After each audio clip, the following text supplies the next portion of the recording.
Using accurate pollsters crosstabs, we're going to be looking at the best case scenario for either Donald Trump or Kamala Harris in the 2024 presidential election. These are not my official predictions, but is merely the best individual crosstab for each race demographic that the most accurate pollsters from 2020 can provide from their latest poll.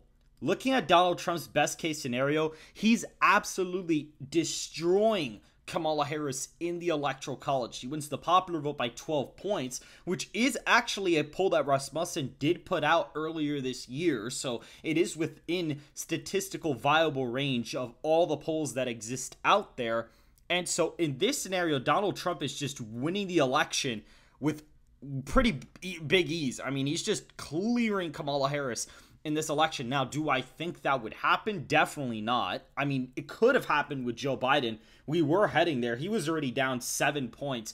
I suspected by the end of the election cycle, if Biden had remained in the race, we could have been headed for a 10-point defeat for Joe Biden in the popular vote and would have made Illinois a competitive state, New York competitive, and Colorado would have probably flipped to Donald Trump. So this scenario is going to kind of look how that would have supposed to have looked like. So Utah, Idaho, Montana, Wyoming, the Dakotas, all of Nebraska, except the 2nd Congressional District, Kansas, Oklahoma, Alaska, Texas coming in at roughly 25 points for Donald Trump in this scenario. Looking at Missouri, Arkansas, Louisiana, Mississippi, Alabama, Tennessee, Kentucky, Indiana, West Virginia, Iowa is a 19-point win in this forecast. Ohio is a 19-point victory for Donald Trump in this forecast as well. And South Carolina is also going to be in the safe category in this video, as well as Florida at a whopping 20 points for Donald Trump, as well as Maine's 2nd Congressional District at 18 points for the former president. Now, he's at about 219 safe electoral college votes, but we can also add North Carolina in this column at 15 points for the former president, as well as Georgia, believe it or not. He's actually winning it by around 14.9%, but we are rounding off the results in this video. And so effectively, Donald Trump is winning his basically base floor from this election by a mere roughly safe margin, which is absolutely insane. Looking at the individual states now, Donald Trump is with 251 safe electoral college votes. Kamala Harris, literally in the safe column, only has the District of Columbia, Massachusetts, and Vermont as her only safe Democrat states in this video.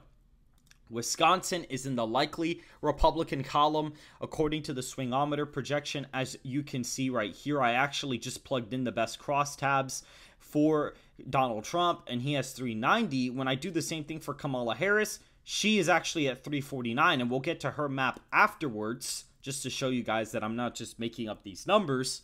Michigan, in this scenario, is a 10-point win for the former president. Pennsylvania is a 12-point win for Donald Trump. Virginia, a 6-point win for the former president. And Minnesota coming in at 6 points as well for Donald Trump. Looking at New Hampshire, another likely state for the former president, as well as Arizona coming in at a pretty huge margin of 17 points for Donald Trump. Nevada also a 16-point victory for Donald Trump. So I completely missed those when I was going through the list here. He's winning the entire Sun Belt by a safe margin. Even New Mexico in this forecast is a ridiculous margin of about 15 points. Now, I know that sounds ridiculous, but when you look at it, the state of New Mexico has the highest amount of Hispanic voters in the entire country. And so with Donald Trump winning the group by basically a 2-to-1 margin, it would make sense for New Mexico to basically swing really, really hard to the right. So that's essentially what happened in this forecast here, at least this election model. Continuing on with the battleground states, we can also see that right now in the likely Democrat column, Hawaii, just a 7-point win for Kamala Harris. Maine's first, a likely margin for Kamala Harris. We also have Maryland at just 12 points for Kamala Harris in this video. And those are actually all of the likely states for her as well in this forecast. The lean states for Donald Trump are Colorado at 4 points for Trump, Illinois at a singular point. We also have Maine at large at 3 points for Donald Trump in this forecast, and New Jersey at 3 points for Donald Trump. And Nebraska's second does go in the likely column at 8 points. I did miss that one. Rhode Island in this forecast is a 4-point victory for Kamala Harris. Delaware is just a 2-point win. Connecticut a 3-point win. New York is right around a 3-point margin. And Washington, just a lean margin there. Oregon in this forecast is a very, very slight tilt margin for Kamala Harris. And it could technically be left in the toss-up category, but it is in the tilt margin for Kamala Harris. And in the state of California, Donald Trump is only down by 3 points in this hypothetical best case scenario when you look at the best crosstabs for Donald Trump from the most accurate polls in 2020. He would be winning with 390 electoral college votes to Kamala Harris's 148. Now, going to Kamala's best case scenario, which I also think is a pretty unrealistic result, we can actually see that she'd be winning the popular vote by 9 points. For the safe Democrat states, California would be safe, Oregon, Washington, Colorado at 16 points for Kamala Harris. Basically, most of the Northeast would just go completely safe Democrat at that point. Massachusetts and Maryland are both 36-point wins, a humongous difference. Hawaii a 27-point win. So even in her best case scenario, she's actually still underperforming the Hawaii margin that Joe Biden had. Illinois coming in at 21 points for Kamala Harris. We also have roughly, give or take, the state of New York at 26 points. We have New Jersey at about 19 points for Kamala Harris. We have Vermont at a pretty decent win, Washington at 22, and Maine's first at a safe margin here as well. So even in the best case scenario for Kamala Harris, she's only getting 10 more safe electoral college votes than Joe Biden did in the previous election. Looking at the safe Republican states, we have the state of Alabama. Arkansas is in the safe column. Kentucky is also going to be in the safe column. Idaho will also be in the safe Republican column. North Dakota in the safe Republican column, as well as Oklahoma. South Dakota will also be in this column, and Tennessee would also be safe in this forecast. Utah just barely a 15-point win, and West Virginia 33 points. Wyoming a 38 percentage point margin in this forecast. And those are all of the safe Republican states on this map. Donald Trump just coming out with 64 safe electoral college votes. Looking at the likely Democrat states, Nebraska's second at a likely margin of 10 points for Kamala Harris. We'd see Wisconsin at a 5-point victory for Kamala Harris. Virginia at 14 points for Kamala Harris. We'd also see Pennsylvania at 6 points for Kamala Harris. Nevada, a 5-point margin for Kamala Harris, as well as New Mexico and New Hampshire being pretty decent victories for Kamala Harris in this matchup. New Hampshire is an 11-point win, New Mexico about 12. We also see Maine at large is going to be in the likely Democrat column, including Michigan at 7 points, as well as Minnesota at 11, giving her the victory in the Electoral College fairly easily.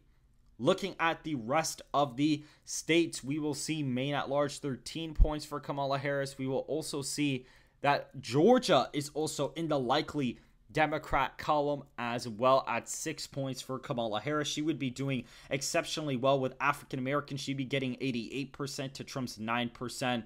She'd improve with white college from 2020 and improve with non-college whites. She'd also lose ground with Hispanics and Asians, though. So even in her best case scenario, according to the crosstabs, her best case scenario with Hispanics and Asians from the most accurate pollsters, she is still underperforming with Hispanics and Asians, which is not a good sign for Kamala Harris whatsoever going into this election cycle, considering that in the best case scenario, she should be outperforming the previous Democrat candidate, and she's not.